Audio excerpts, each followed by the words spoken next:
तुमच्या computer skills upgrade करायच्या आहे? दिशा कम्प्युटर इन्स्टिट्यूट घेऊन आले आहेत महा डिस्काउंट ऑफर. आता कोणताही कोर्स करा फक्त 1800 रुपयांमध्ये. जळगाव शहर पोलीस स्टेशनच्या हद्दीतील गेंदालाल मिल परिसरातील पीडित महिलांनी आमच्या शहर पोलीस स्टेशनला फिर्याद दिली होती की त्यांच्या पतीचे मित्र त्यांनी त्यांच्याकडे KYCचे डॉक्युमेंट्स अपडेट करण्याच्या निमित्ताने घरी येऊन जवळीक निर्माण करायचा प्रयत्न केला होता आणि सांगितलं होतं की तुम्ही मला आवडतात आणि त्याबद्दल त्यांना विचारपूस केलेली होती. अन्य महिलेलाही प्रेम संबंध ठेवा म्हणून असं एक त्याने केलेलं आहे की या प्रकारावरून गेंदालाल मिल परिसरातीलच एका महिलेला माहीत पडलं, पीडितेला, की या व्यक्तीच्या विरोधात तक्रार दाखल होत आहे. तर त्या देखील आल्या होत्या. त्यांनी असंच म्हटलं होतं की मला एका शासकीय योजनेच्या डॉक्युमेंट संदर्भात गेलो असता तेव्हा यांनी माझ्याकडे नंबरची मागणी केली होती आणि मैत्री संपादन करण्याचा प्रयत्न केला होता. जी पीडित महिला आहे सर, त्या पीडित महिलेचं असं म्हणणं की शरीर सुखाची मागणी केली, त्यांनी शारीरिक संबंध ठेवावे असं म्हटलंय.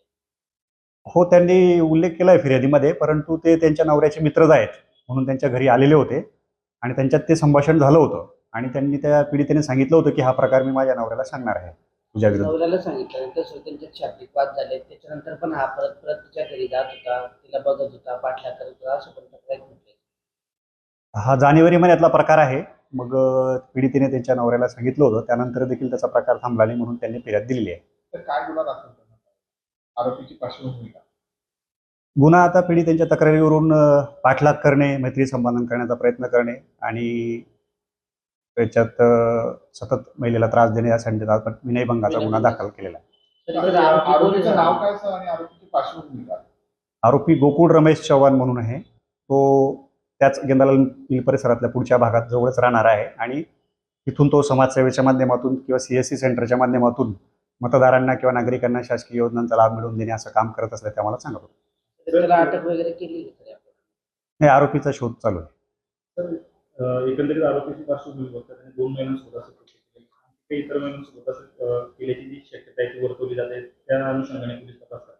नाही, तसं अजून कोणी पुढे आलेलं नाही तक्रार द्यायला. आमच्या तपासी अंमलदारांनी जबाब वगैरे नोंदवलेत त्या भागातले, परंतु त्यानंतर कोणी तक्रार द्यायला आले नाही. दोघं महिलांची जबाब घेतली का सर आपण पुण्यातल्या? हो. मला तुमच्या कम्प्युटर स्किल्स अपग्रेड करायच्या आहे? दिशा कम्प्युटर इन्स्टिट्यूट घेऊन आले आहेत महा डिस्काउंट ऑफर. आता कोणताही कोर्स करा फक्त 1800 रुपयांमध्ये.